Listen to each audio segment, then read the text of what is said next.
Hi all in all. आज फिर स्वागत है आप सभी का रिंकी एंड रवि की दुनिया में। कुछ नई बातों के साथ, नई नहीं है फिर भी मैं कह रही हूँ इसलिए हो सकता है नई है मेरे लिए।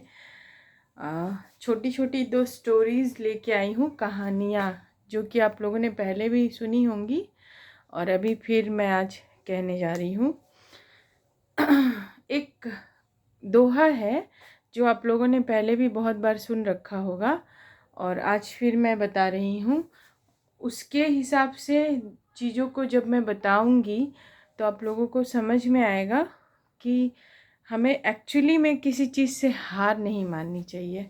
मैंने उस चीज़ को जब तक हम करते रहेंगे तभी तक हम आगे बढ़ते रहेंगे। वो दोहा ये है, करत करत अभ्यास के जड़मति होत सुजान, रसरी यावत जाते सिल पर परत निशान। इस दोहा से संबंधित मैं दो ऋषियों के बारे में बताना चाहूँगी, ऋषि मुनियों के बारे में। एक है, एक बालक हुआ करता था जो गुरुकुल में पढ़ने जाया करता था, सबके साथ पढ़ाई किया करता था। किंतु वो काफ़ी ही मंद बुद्धि का था, बहुत धीरे धीरे चलता था और पढ़ाई में भी उसका मन नहीं लगता था, मान के चलिए इस तरीके का था। उसके गुरु जो हैं उसे रोज़ छड़ी से मारा करते थे। तो एक दिन उसके हाथ पे जब उसके गुरु मार रहे थे तो उन्होंने देखकर कहा कि अरे मैं तो बिना वजह ही, बिना कारण ही तुम्हें मार रहा हूँ। तुम्हारे हाथों में तो विद्या की कोई रेखा ही नहीं है जिससे कि तुम पढ़ाई कर सको। जब रेखा ही नहीं है तो विद्या अर्जित कैसे करोगे। उस बालक को ये चीज़ काफ़ी ख़राब लगी। उसने संग संग एक चाकू उठाया और अपने हाथ पे बोले, बताइए गुरुजी की विद्या की रेखा होती कहाँ है। वहाँ पे उसने एक धार चाकू से लाइन खींच दिया जिससे उसका हाथ पूरा रक्त रंजित हो गया। लेकिन उसके गुरु ने कहा इस चीज़ को देखकर कि जब कोई भी, माने मैं ही नहीं, दुनिया का कोई भी इंसान तुम्हारे इस कर्म को देखकर ये कह सकता है कि तुम्हें विद्या अर्जित करने से अब कोई रोक नहीं सकता है।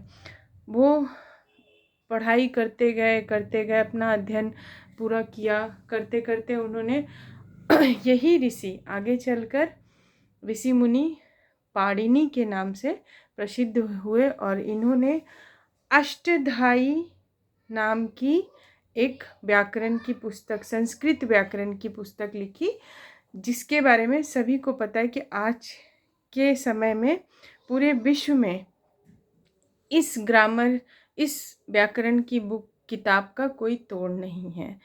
पहली बात ये हुई। दूसरी बात है एक और, वो ये कि वरदराज नाम का एक बालक हुआ करता था।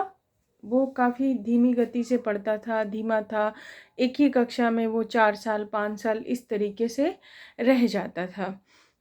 और वो पढ़ाई नहीं कर पाता था। गुरुकुल में गुरु उसके साथ भी काफ़ी कड़ा व्यवहार करते थे ताकि वो पढ़े।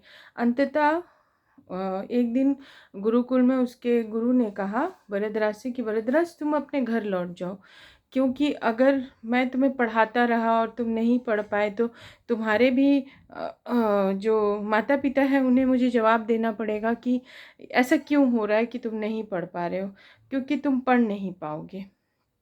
भरद्वाज बड़े ही भीगे मन से उठा और जाने लगा। रास्ते में चलते चलते उसे भूख और प्यास दोनों लगी, तो पानी पीने के लिए वो एक कुएं की तरफ में गया। तब उसने देखा कि जो चक्री चलती है, जिस पर से रस्सी आना जाना करती है, वो धीरे धीरे वो लोहे की थी और रस्सी जैसी, माने रस्सी जैसे कोमल चीज़ों से आते जाते वो क्या हुई कि धीरे धीरे वो धार ठो कम होने लगी और लोहे पर भी निशान बनने लगा। और घड़ा जहाँ पर वो पत्थर जहाँ पर वो घड़ा रखाता था, पानी भर के औरतें उस घड़े को वहाँ पर रखती थी। अंत में उसने देखा कि उस घड़े के नीचे वो कच्ची मिट्टी का जो घड़ा है उसने पत्थर तक को नरम कर दिया है। वो वहाँ पर जगह बनने लगी, गोल एक खड्डा सा हो गया जहाँ पर घड़ा अट जाता है। ये सब देखकर वरदराज को ये लगा कि जब ये मामूली सी रस्सी और ये कच्ची मिट्टी का घड़ा इस पत्थर पे निशान बना सकता है, इस लोहे पे निशान बना सकता है, तो मैं भी पढ़ कर क्यों नहीं कुछ कर सकता हूँ। वो वापस गुरुकुल चला गया और उसने अपने गुरुजी को इस बात के का आश्वासन दिया और उनसे वादा किया कि वो पढ़ाई करेंगे। लास्ट में यही वरदराज जो है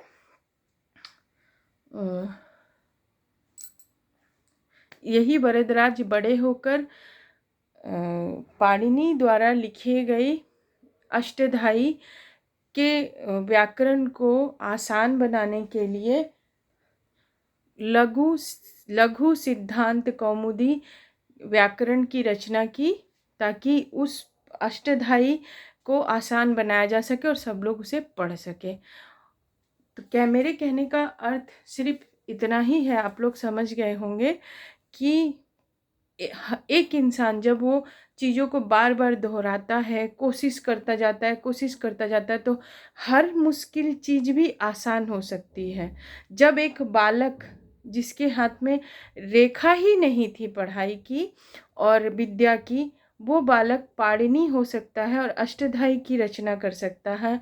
जब एक बालक वरदराज जो इतनी मंदबुद्धि का था, वो पढ़ नहीं पाता था, एक रस्सी और लोहे और एक घड़े और मिट्टी को देखकर, पत्थर को देखकर वो ये समझ गया कि मैं चाहूँगा तो मैं ये काम कर सकता हूँ। तो हम क्यों नहीं ये समझ सकते हैं कि हमारे भीतर जो चीज़ है वो हमें बाहर निकालने की आवश्यकता है और हम चाहें तो कुछ भी कर सकते हैं। मेरे कहने का अर्थ सिर्फ इतना है कि मेहनत से इंसान हर वो चीज़ हासिल कर सकता है जो उसके पास नहीं है, जो वो समझ चुका है कि वो नहीं कर सकता है, वो भी वो हासिल कर सकता है।